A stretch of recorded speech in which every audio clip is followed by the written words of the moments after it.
네, 여러분 안녕하세요. 최낙윤 목사입니다. 오늘도 5과 영적 성장이란 무엇인가에 대해서 복습해 보도록 하겠습니다. 오늘은 성화, 그리고 우리의 칼빈이라고 하는 종교개혁자의 교리를 먼저 공부하면서 오늘 영적 성장에 대한 이야기들을 나눠볼까 합니다. 자, 우선 칼빈이라고 하는 종교개혁자가 있었습니다. 그리고 우리 대한예수교 장로회, 우리 교회는 이 칼빈이라고 하는 종교개혁자가 주장했던 5가지 교리를 굉장히 중요하게 생각하고 그 교리를 따라가고 있습니다. 그중 5번째 교리가 있는데 그것이 바로 성도의 견인이라고 하는 것입니다. 이 성도의 견인이 무엇이냐면 하나님께서 선택하시고 계획하신 수많은 그리스도인들이 있는데 하나님께서는 그 그리스도인들을 선택하셔서 그들을 성령님의 인도하심에 따라 구원의 길로 인도해 주신다라고 하는 것이 성도의 견인이에요. 그러니까 하나님께서는 성령님을 통해 우리 그리스도인들을 구원의 길로 인도하시는 것, 그것이 곧 이 성도의 견인이다라고 하는 것인데, 이 성도의 견인이라고 하는 것을 바로 성화라고 표현하기도 합니다. 성화란 무엇이냐? 바로 우리가 그리스도인으로서 살아가는 삶, 그리고 영적 성장, 그러한 것들을 우리가 성화다라고 이야기를 할 수 있는데, 바로 오늘의 주제인 영적 성장이란 무엇입니까? 라고 하는 것을 전체적으로 이렇게 뚫고 있는 하나의 주제로서 우리의 영적 성장은 결국 성령의 인도하심 아래 우리가 하나님의 인도하심을 따라가는 삶에 대한 것이라고 우리가 이해하면서 오늘 이 공부를 함께 해주시면 될 것 같습니다. 자, 우리가 먼저 그리스도인으로서 살아가기 위해 가장 먼저 시작되어야 되는 것은 이 거듭남이라고 하는 것이에요. 이 거듭남이란 무엇이냐? 완전히 바뀌는 것이죠. 180도 변화되는 삶을 사는 것이 거듭남이라고 하는 것인데, 성경에서는 물과 성령으로 거듭나지 않으면 안 된다라고 말씀하고 있습니다. 저는 이 물과 성령이라고 하는 것에 대해서 세례를 생각을 많이 하고 있어요. 세례란 물을 머리에 대물을 통해서 우리가 예수 그리스도를 나의 구주, 나의 하나님으로 영접하겠습니다 라고 고백하는 것이 이제 세례라고 하는 것인데요. 성경에서 이야기하는 이 물과 성령이라고 하는 것을 이 세례를 통해서 쉽게 이해할 수 있을 것 같습니다. 자, 물을 머리에 묻혀줌을 통해서 우리의 육체적 거듭남이 일어나는 거예요. 그러니까 우리의 삶의 변화를 일으키는 우리의 행동의 변화를 일으킴을 통해서 우리가 실제 하나님 앞에 우리의 삶의 변화가, 행동의 변화가 일어나는 것, 물이라고 하는 것을 그렇게 상징적으로 이해할 수 있다라고 생각을 할 수 있을 것 같고요. 두 번째는 성령으로 거듭난다라고 하는 것인데요. 이것은 우리의 마음, 우리의 믿음, 우리의 영혼의 거듭남을 이야기하는 것이죠. 실제적으로 우리의 마음 속에 예수 그리스도를 나의 구주, 나의 하나님으로 받아들이고 예수님을 나의 인생의 왕좌의 중심에 두면서 하나님의 계획과 예수님의 인도하심을 따라 살아가는 사람으로 살겠다라고 거듭난, 변화된 삶을 사는 것을 바로 이 성령으로서의 거듭남이다 라고 이야기를 할 수 있겠습니다. 그래서 우리는 실제 그리스도인으로서 살겠다라고 다짐할 경우 물과 성령으로 우리의 마음과 우리의 믿음과 우리의 행동의 변화를 통해서 거듭남을 증명할 수 있게 되는 것입니다. 그리고 성화의 과정이라고 하는 것은 아까도 말씀드렸지만 이 성화라고 하는 것 자체가 우리가 주님 나라 가는 그날까지 조금씩 성장해 가는, 영적으로 성장해 가는 과정을 이야기하는 것인데, 우리가 초등학생들의 신앙, 중고등학생들의 신앙, 청년들의 신앙, 장년의 신앙으로 계산해 본다면 우리의 신앙이 초등학생 정도의 아주 작은 신앙일까? 중고등학교, 청년의 신앙일까?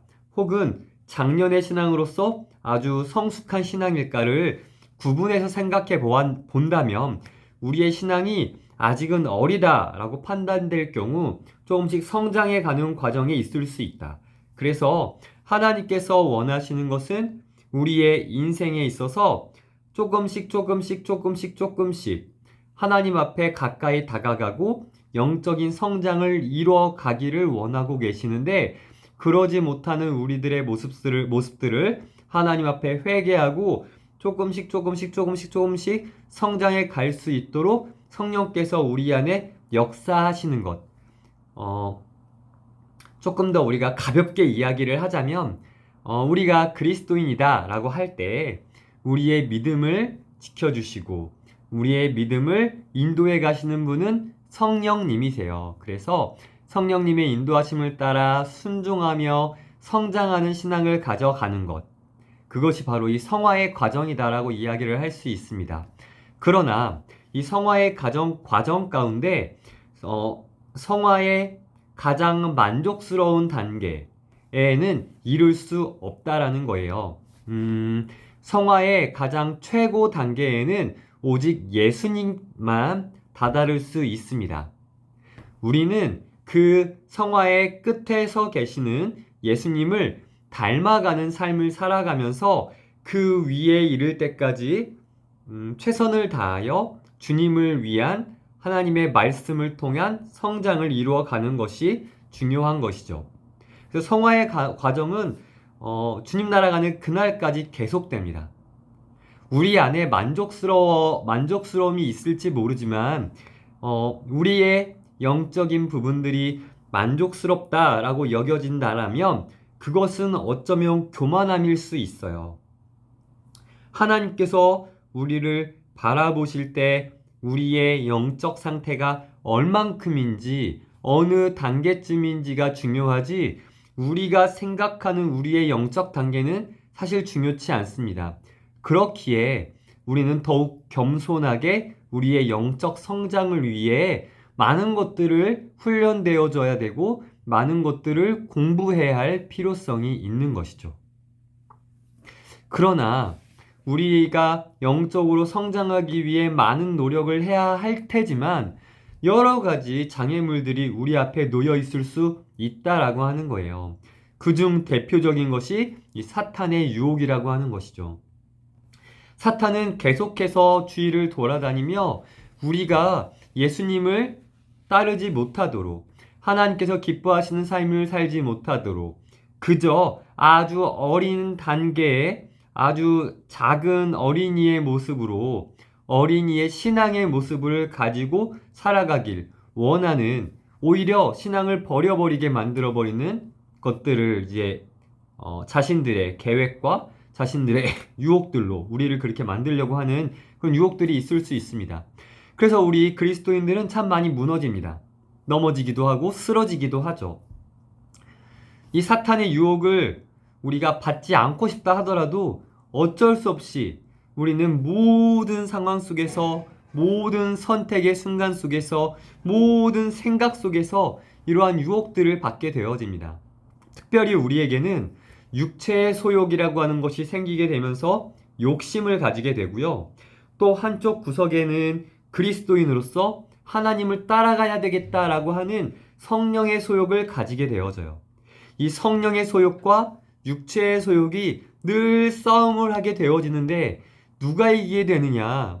그리스도인이고 성령의 인도하심을 따라 살아가는 사람이라면 육체의 소욕을 버리고 내려놓고 성령의 소욕을 따라 하나님의 뜻을 따라 하나님의 말씀을 따라 살아가게 되는 것이 바로 우리 그리스도인들의 삶이며 그리스도인들의 신앙이라고 하는 것이죠. 그래서 사탄의 유혹들이 우리에게 찾아오는 것은 너무나 자연스럽고 너무나 당연한 것이지만 그것에 넘어지지 않는 것, 쓰러지지 않는 것, 그저 하나님의 말씀을 최우선순위로 삼고 그대로 살아가는 것이 너무너무 중요하다라고 하는 사실을 깨달을 수 있습니다. 자, 그렇다면 우리는 어떻게 사탄의 유혹들을 다가오고 찾아오는 사탄의 유혹들에 승리할 수 있을까요? 성경에서는 전신갑주를 취하라 라고 말씀하고 있습니다. 우리가 잘 아는 찬양 중에 이런 찬양들이 있죠. 서서 진리의 띠를 띠고 의의 흉배 붙이고 평안의 복음의 신을 신고 믿음의 방패 갖고 구원의 투구 쓰고 성령의 검 가지고 악한 막이 우리에게 덤벼들지 못하네 라고 하는 찬양이 있습니다. 이 찬양의 가사처럼 전신갑주를 취한다 라고 하는 의미는 사탄과의 전투를 당연하게 받아들이고 사탄과의 전쟁에서 승리하기 위해 우리는 하나님의 말씀과 하나님께서 우리에게 주시는 말씀으로서 또 우리의 믿음의 삶으로서의 열매가 맺혀질 수 있어야 된다라고 하는 것을 이야기하는 것이죠. 또 가장 중요한 것이다라고 이야기할 수 있는 것은 성령 충만이라고 하는 거예요. 우리가 성령의 충만함을 받았을 때 어떠한 사탄의 유혹이 찾아온다 할지라도 우리는 최우선순위로 하나님을 두고 있기에 성령 충만하기에 성령님의 인도하심을 따라 살아갈 수밖에 없는 사람이 되어버렸기에 어떠한 유혹도 우리에게 치명타를 입히지 못한다라고 하는 것이죠. 그래서 이 성령 충만을 위한 방법이 성령 충만되어지는 그 방법이 매우 중요한데 영혼의 호흡을 통해 우리는 성령 충만을 누릴 수 있습니다. 영혼의 호흡이란 내쉼과 들이쉼이 있는 거예요. 먼저 내쉬어야 돼요. 무엇을 내쉬느냐? 우리의 죄 고백을 통해서 우리가 가지고 있던 모든 죄를 하나님께 내려놓는 것입니다. 죄 고백 또한 단계가 있을 수 있다고 생각해요. 하나님, 제가 이런 죄를 지었음을 동의합니다. 그러나 제 죄를 용서해 주실 예수님께서 이 땅에 오셔서 감사드립니다. 다시는 이런 죄를 짓지 않겠습니다. 라고 하는 회개. 그러니까 동의와 감사와 회개를 통해서 우리의 죄 고백이 이루어져야 하고 이 죄 고백을 통해 우리의 영혼에 뇌심이 있었다면 이제는 들이쉬어야 되겠죠. 좋은 것들을 들이마셔야 되겠죠. 하나님의 말씀을 공부하고 하나님의 말씀으로 묵상하여 내가 어떠한 삶을 살아갈지에 대한 묵상이 있는 그런 성경 묵상에 대한 내용들 또 하나님을 찬양하며 하나님의 이름을 높여드리는 그러한 시간들 기도하며 하나님과 소통하는 시간들을 누리면서 더욱 하나님 앞에 가까이 나아가는 시간들을 통해 들이쉼이 이루어질 수 있게 되어져야 합니다. 그러니까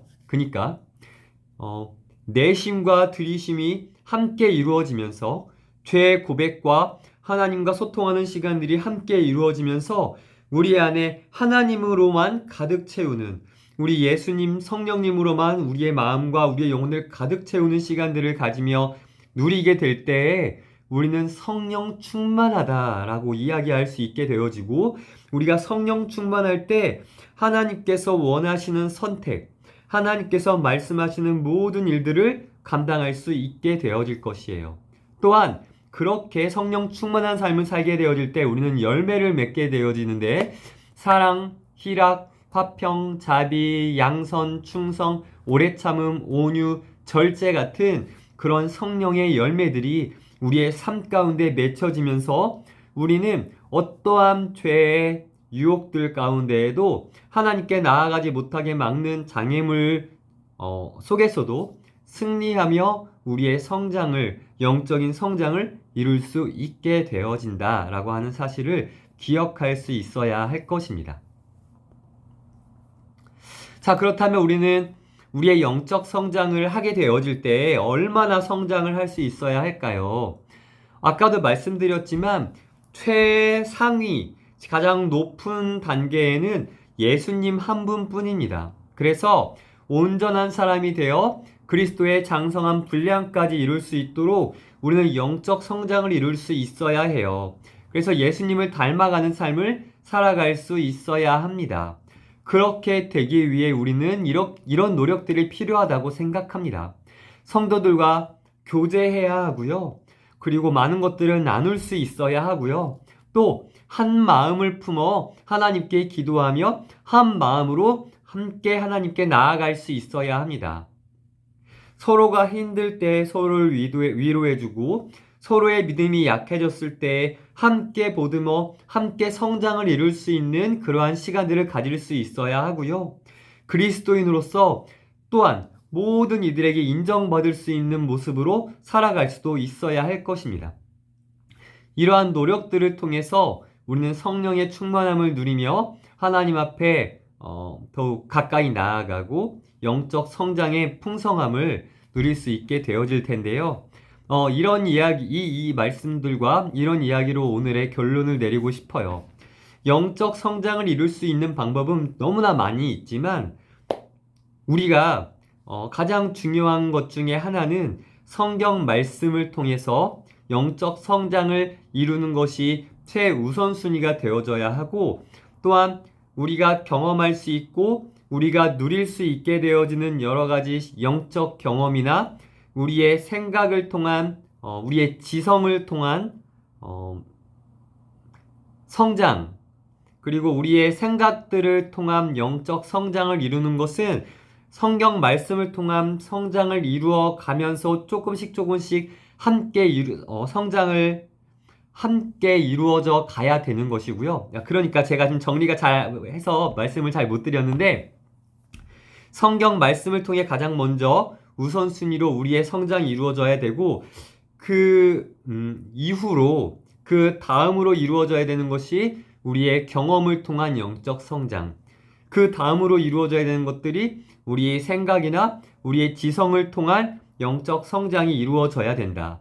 그러니까 가장 먼저 이루어져야 될 것은 하나님의 말씀을 통한 영적 성장이 이루어져야만 다른 것들이 조금씩 성장할 수 있게 되어진다라고 하는 거예요. 그러니까 우리가 성장해야 할 때 가장 먼저 해야 할 것은 하나님의 말씀을 나의 말씀으로 하나님의 말씀이 나의 삶 속에 가장 먼저 열매가 맺혀져야 된다는 것을 여러분들께 말씀드리고 싶었습니다. 조금 정리가 안 됐지만 그것이 가장 키포인트다라고 하는 사실을 말씀드리고 싶습니다. 우리는 하나님께서 말씀하셨고 하나님께서 기뻐하시는 삶을 살기 위해 노력해야 합니다. 그리고 그 노력하는 삶은 우리가 예수님을 믿지 않았을 때부터 지금에 이르기까지 조금씩 변화되어져 가는 그 과정 가운데 우리의 영적인 성장에 대한 부분들이 조금씩 들어가 있었어요.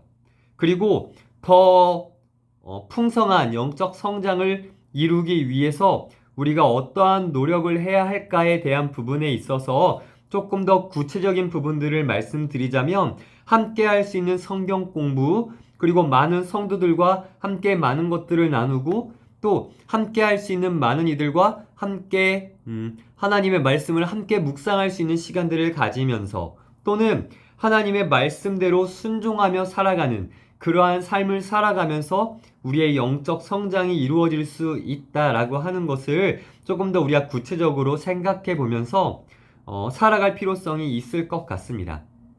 자, 여러분, 영적 성장이라고 하는 것이 무엇이냐라고 이야기할 때 성화고 또 성도의 견인이다라고 말씀을 드렸습니다. 성령께서 우리를 조금씩 성장시켜 가실 거예요. 그렇다면 우리는 우리의 의지를 들여 성령의 충만함을 누리기 위해 성령 충만한 삶을 살기 위해 또한 성령의 열매들을 맺히며 살아갈 수 있기 위해 노력할 수 있어야 하고요. 그것은 내 마음속에 하나님이 말씀하시는 것들을 순종하며 그대로 따라가며 살아갈 때 성취되게 될 것입니다. 그것을 잊지 마시고 가장 먼저 내가 나의 성장을 위해 어떠한 것들을 해야 할지를 고민해 보셨으면 좋겠고요. 그 고민을 통한 결과가 우리의 영적 성장으로서의 열매로서 드러나게 될 것이라는 사실을 기억하시면서 하나님 앞에 기도하며 우리의 자신을 준비시켜 나아가는 여러분 모두가 되실 수 있기를 간절히 소망합니다. 네, 오늘은 좀 많이 복잡했지만 우리 다음 주에는 조금 더 재미있는 성경에 대한 이야기들이 나눠질 텐데요. 혹시라도 성경에 대해 궁금한 점 또는 기독교에 대해 궁금한 점들을 생각해 오신다면 다음 주에 더 풍성한 것들을 나누면서 이야기할 수 있을 것 같습니다.